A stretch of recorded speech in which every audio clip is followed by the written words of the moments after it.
Bu uyga ish yomon ko'p jira.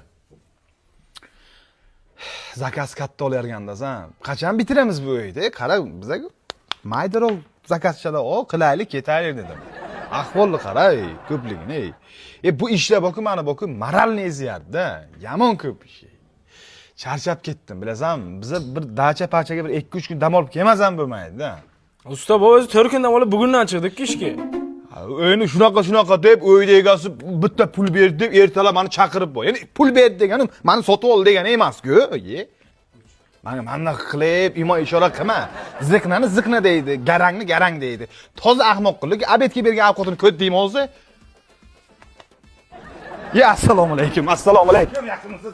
Yaxshi keldingizmi? To'g'risini ayting. Shu men bilan ishlashga shogird arziydimi yo'qmi? Ustozga o'xshaydi, bari shogird. O'xshaydi, arqaga tortyapti bu ishni. Men ishlaylik, mana shu voq qilaylik deyapman mana. Shu voq qilaylik, bo'laylik, ketaylik, pulni olay desa. Uxlaydimi, bilmayman. Shu bitta gapni gapiraman, sizlarga odam ko'rmadim men. Juda ham zo'r odam ekansiz. Bizlarga yaxshilik qildingiz, har joyga, obyektlarni joy vaqtiga gap yo'q. Men sizni juda ham otamdan keyin sizni hurmat qilaman.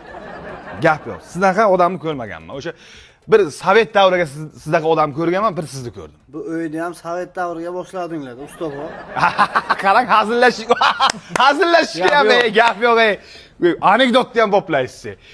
Obed tayyormi? Ujin tayyormi? Ujin.